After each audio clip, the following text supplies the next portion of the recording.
Hello ladies and gentlemen, in today's video I want to talk about the upcoming rerun banners. Now I already made a video, I believe, a couple days ago where I talk about my opinions on the upcoming new 4.4 character value, including Gilgamesh, Rin, and as well as Himiko.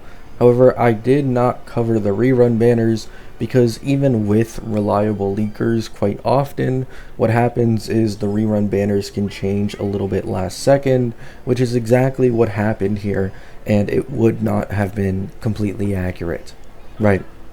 So, with that being said, let's get straight into it, with the first rerun banner being mentioned here being Sparksy's. Now keep in mind, Sparksy is also getting a skin here, and a lot of people like Sparksy's skin, so I wouldn't be surprised if people would pull even outside of meta, just because Sparksy is one of the hottest characters in the game, especially with that skin. But here we talk about meta. So strictly meta speaking, unless you already have an E2 Silverwolf and E1 Yao Guang, I wouldn't say that Sparksy is that next super important pull for Silverwolf's team. Now, it's not that I think she's going to get replaced in the future, like a ton of people have been talking about for probably the last half year at this point. I don't think she's going anywhere. However, I do think that with the current information we have, and until Pearl comes out later, maybe that changes things, but with current information, she just isn't the most important teammate as a sub DPS for Silverwolf. And if you're going into Elation because you want a super strong team that lasts a long time, it is likely that Evanesia and as well as Silverwolf in the long run will probably be stronger than Sparksy main DPS, since Sparksy is reliant on Nova Sparkle, while these other Elation units just synergize well with Elation. Right. So for that reason, it's not that I don't think Sparksy is good as a main DPS. She is. In fact, she's still one of the best to this day. But her value as a sub DPS isn't all that important in Silverwolf until you get E2 S1 Silverwolf and E1 Yao Guang. And as a main DPS, there's already multiple other options, with it even being rumored that possibly Nihilux in 4.7 is another main push main DPS with her own Elation team, which now puts multiple Elation main DPSs possibly on a higher tier in comparison to Sparksy. Right. Next, we move on to Dan Heng PT.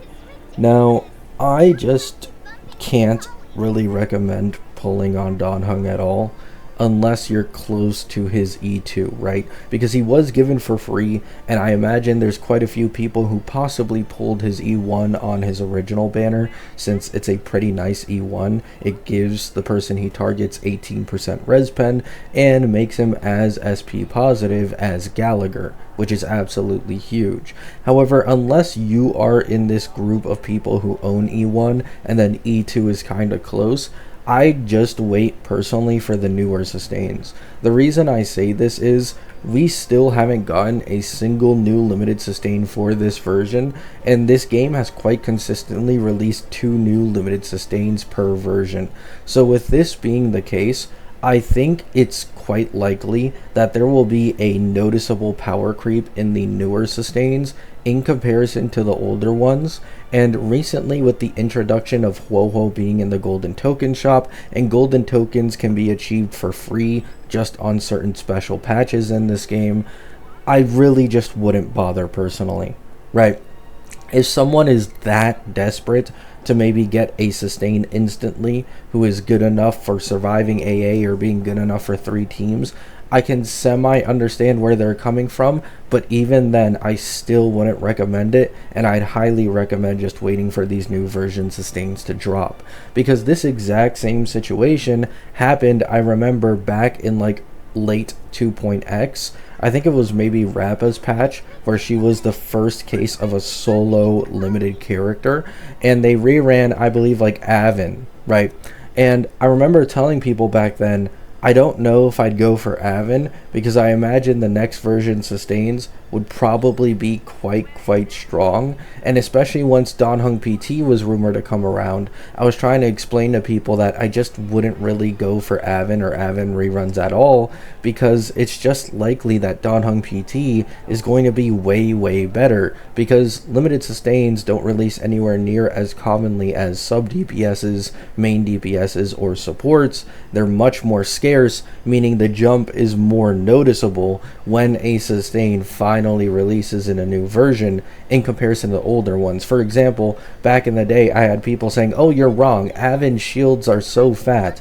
Even if Donhung PT does more damage or does more than this, nothing can power creep Avan's shields, and his sustainability is incredibly good. But like, just look at it these days. Donhung PT quite easily beats Avan in terms of sustain capability, while also tending to be more SP positive since he can basic attack more often, and he has significantly better vertical investment.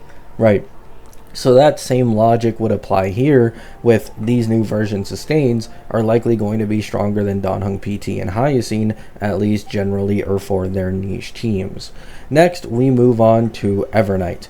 Now, Evernight is a bit of a tricky one because she is supposed to get basically an upgrade in her value with the release of Robin SP in 4.5. The problem is we're like less than 2 weeks away from 4.5 beta, but even with that, we don't really have enough solid information about Robin for me to be like completely confident that Evernight's value is suddenly going to skyrocket and her new team with Robin SP might be competitive with the newer main pushes from V4. If this does end up being the case, then Evernight's value will be incredibly high. She has the strongest E1 in the entirety of the game for buffing the specific team that she's targeted for, or one of them, right? It's stupidly powerful the lower targets there are. However, not only this, she also has an E2, which is a disgusting jump nearly on the level of Phenon's. So she has some of the best teams in the game already currently. If Robin SP is a noticeable upgrade for her as well, and then Robin SP as well has her own verticals, it is completely possible that Evernight might have been some crazy ass Bitcoin, right?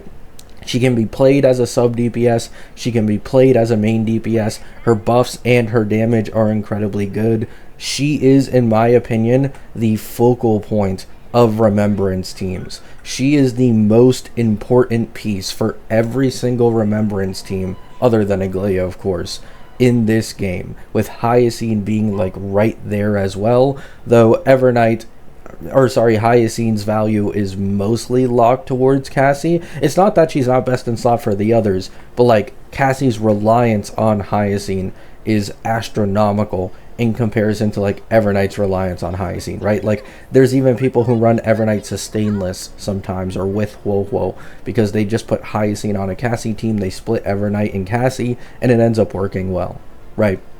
So Evernight, in my opinion, this might be the only rerun here that I'd call like an S tier rerun, because it's a good Lycone. The Lycone also buffs the entirety of the team. I believe Memo Sprite damage does like 20% more defense shred, and HP scalers tend to have terrible free-to-play Lycone options. She has god-tier early Eidolon investment for both her teams and her own damage. She's getting an upgrade in a teammate soon with Robin SP. She can be a main DPS or a sub DPS. She's just kinda it, right? There's no other way to explain it. She really just is it. Next, we have Cerra. Now, Cerra isn't too surprising of a rerun, considering they just reran Phenon. I mean, he's rerunning right now. And then Anoxa is supposed to rerun in the next patch as well, which I'll get into in a little bit. So Cerra rerun makes complete sense, right? Cerra, I don't think is worth it. Me personally, I just don't think so. Cerra is too niche. Her value isn't high enough. If you have an Anoxa with Cyrene but no Cerra, I would highly recommend Cerra. However, outside of this case scenario, when it comes to Phenon teams, I'd recommend getting Phenon's E2 and his S1 before you get Cerra. Now, I will say, this is Phenon's third banner now, so a lot of people probably have accomplished this, in which case, sure, you can go for Cerra, because with the current information we have, Cerra is still his best in slot. It might not be as crazy of a synergy like it is with Monorem Cassie and a lot of her teammates, but nonetheless, she is his best in slot still to this day, so it's still useful to have, right? So yeah, you can go for that if you just want to continuously increasing the value of your Phanon after you've already gotten him E2S1.